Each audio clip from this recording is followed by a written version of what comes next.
Fukushima is continuing to deteriorate, and it's getting worse and worse and worse. In fact, it's reached the point where the Atomic Energy Agency of Japan, or their version of ours, has said it's an emergency, or words to that effect.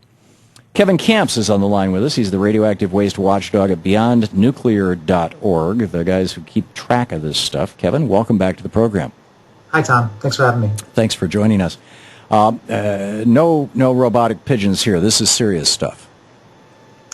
Well, it's as you say, it's an emergency. The groundwater is severely contaminated, and incredibly, the news headlines just keep rolling day after day. We're looking at double-digit % increases in radioactivity levels in the groundwater on a daily basis at this point, and this has really been going on for months now. But now we come to find out, surprise, surprise, that Tokyo Electric wasn't exactly telling the world everything there was to be told. And now there are reports that this leakage has been going on to a greater or lesser extent for 2.5 years since the very beginning of the catastrophe. Whoa. So how much, put this in some kind of context, how much radioactive cesium does it take to cause how many cases of cancer, and how much cesium, just to pick one element, or pick whatever you want, has been emitted, has been dumped into the Pacific Ocean? Well, cesium-137 and cesium-134 are human muscle seekers. They're mistaken by the human body for potassium. And so they go to the heart, for example. They go to the reproductive organs in humans as well. Massive amounts of cesium. Tritium, I'm more familiar with the figures on the tritium discharges. Tokyo Electric has admitted to 20 trillion to 40 trillion becquerels of radioactive tritium release into the ocean. And they hasten to add, it's no big deal, it's a big ocean, it'll dilute. What they leave out is the bioconcentration factor, which means once it gets into the food chain, it concentrates up the food chain. Some of the most recent articles out of the likes of The Guardian in London is about the tragedy, to put it mildly, visited upon the Fukushima fishing fleets, which are, some of these fishermen, their families have been fishing since time immemorial, and it's over for them. I mean, they're making money by still cleaning up tsunami debris, and they get some kind of a token payment from the national government for what they've lost because of this Fukushima Daiichi nuclear catastrophe. But that 40 trillion becquerels of tritium figure, a becquerel is a radioactive disintegration per second. What that means is 40 trillion radioactive disintegrations per second, per second, per second, and that's going to go on in the case of tritium for 240 years is a good figure to use, because that's how long it'll be hazardous in the environment. And the body treats tritium how? Tritium is radioactive hydrogen and can go anywhere in the human body that hydrogen goes, which is everywhere, right down to the DNA molecule. And the nuclear establishment worldwide, which is more of a nuclear mafia, if you want my opinion, will say tritium's not a big deal. It simply passes through the human body quite rapidly, and then it's gone. Well, that's not true. There's a phenomenon called organically bound tritium, where it can stick around for a good long time in your body. Right. And they also, in their deceptions and half-truths, will say that tritium is a relatively weak emitter of beta radiation. Well, it's all relative, isn't it? When you're in a DNA molecule, a relatively weak beta emission will be like a small little hand grenade in your DNA molecule. And that's where the cancers start, that's where the birth defects start, that's where the genetic damage starts. So what's the fate and future of Fukushima, first of all? Well, we've been talking, you and I, for 2.5 years about the danger of Fukushima Daiichi Unit Number 4 simply collapsing. It's so damaged from the explosion, and there's some 200 tons of irradiated nuclear fuel in that storage pool. In the context of what's going on now with this groundwater flooding of the site, because one of their mitigation measures, which is pretty not very well thought out, was building a seawall by freezing the ground. And guess what? The groundwater is piling up behind the seawall. It's actually overtopping the seawall at the rate of 300 tons per day that's flowing into the ocean, radioactive water. But by backing up the water under the entire site, they are turning the ground into quicksand, and that's causing less stability, more instability. And there are structural engineers and nuclear engineers warning that may be the final straw that's needed to topple not only Unit 4, but perhaps some of those other destroyed units with their... Oh, go ahead.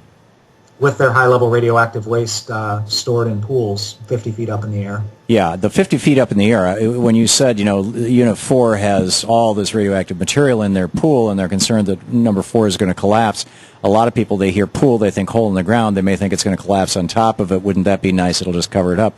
No, the pool is actually, 5 stories up, 10 stories up, something like that?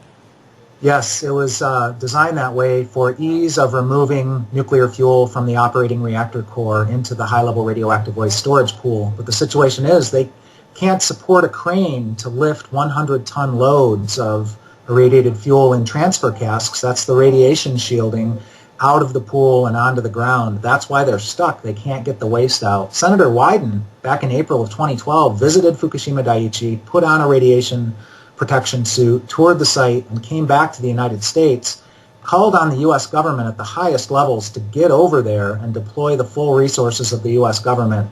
Because if that pool goes down and that fuel is still in there, it'll be on fire, and the radioactivity releases will dwarf what has happened thus far at Fukushima Daiichi. There's no radiological containment around the pools. In fact, there's not even a roof over them anymore. They're open air at this point. And the prevailing winds and the prevailing ocean currents take water from the coast of Japan where?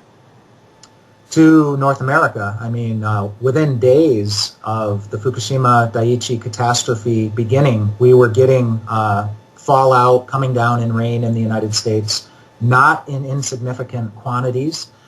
And also, of course, the seafood, not only does the ocean's currents bring the radioactivity this way, but also the sea life itself, the bluefin tuna, migrated from Japan to North America and carried the radioactive cesium in its flesh over here. Wow. Not a good time to be eating tuna, it would seem. Has there been any determination of radiation in seafood on the west coast of the U.S.? Well, it's thrown upon the American citizen to do that for themselves. Our federal government seems to be busy with other things. But the situation's the same in Japan. Ordinary citizens. And yes, tuna and sea kelp, there is radioactivity in it. Wow. Kevin Camps, the radioactive waste watchdog at Beyond Nuclear. You can log onto their site and read all about it, beyondnuclear.org. Kevin, thank you. Patricia in Sacramento. Hey, Patricia, what's up? Hey, Tom. The other day I called Senator Boxer's office because she is the chair of the Environmental Committee, and I had asked them about this, the news articles I've been reading about Fukushima, and they had referred me to the Nuclear Regulatory Committee. That's right, Commission, the NRC. Yeah, Commission, sorry. And I don't remember the name of the gentleman I spoke to, but I told him, I said, I'm a member of the public, and I just wanted to know, I'm concerned about this and how this will affect us, and I asked him, what are you doing to ensure, because this is not just about Japan, this is going to affect everybody. Right. What are you doing to be involved? And basically his response was, it concerned me, Tom. It was almost to the effect that, we're seeing this as a problem, but because the Pacific Ocean is so vast that this radioactive material would be, it made it sound like it would be so minuscule that it wouldn't even affect us. Right. That this is more of a concern for Japan. This is not a concern for the U.S. or any other surrounding areas. If you're talking about swimming in the water, going to the beach in Santa Monica, he's right. The odds of, any significant radioactive contamination making its way all the way across the Pacific intact at high levels are fairly low, and one of the reasons why is that many of these radioactive elements, the higher isotopes, the heavier ones, sink into the bottom of the sea, and the middle range ones, the cesiums and the tritiums, well, tritium's a very light one actually. Tritium may actually go into the atmosphere. Cesium and things like that, they get eaten. The plant matter, the plankton, which is the ocean, is just filled with. I mean, the ocean is just a sea of, if you took just a drop of seawater and looked at it under a microscope, you'd see it's filled with life. And all this life in the ocean, they are just woofing up these radioactive elements because the radioactive elements mimic other elements. As Kevin pointed out, radioactive cesium, the body thinks that it's potassium. Potassium is essential to every muscle in our body, particularly our hearts, and so it takes it up as if it was potassium. I'm forgetting the one that the body thinks is calcium, but there's another one that the body thinks is calcium, and it takes it up and puts it in your bones, and on and on and on. So the plankton, the plant matter within 2, 3, 4, 500 miles of Japan is heavily contaminated with this stuff. That plant matter then gets eaten by small fish. The small fish get eaten by medium-sized fish. The medium-sized fish get eaten by big fish. The big fish then get eaten by us. That's called bioaccumulation. And so what is happening is that the radiation from an area that could be several square miles or cubic miles in the case of the ocean, gets absorbed by the plant matter, which then gets eaten by a whole bunch of fish. But ultimately, one tuna or one large fish could have several miles worth of Fukushima, water radiation that started out very dilute. And my concern, and I guess the NRC is passing the buck on this because they're saying, well, this should be the USDA or something, or maybe the states. But my concern is the food supply. And I went out and bought a Geiger counter. When we lived in Germany, we moved there the week after Chernobyl melted down back in '86.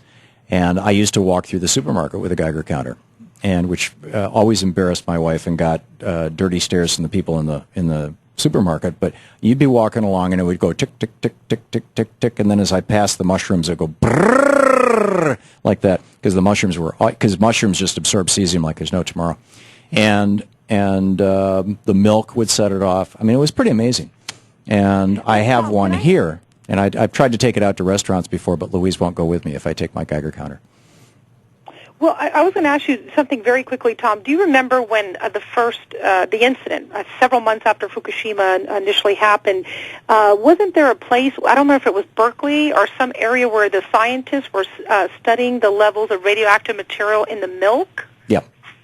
Yeah, they were looking at iodine.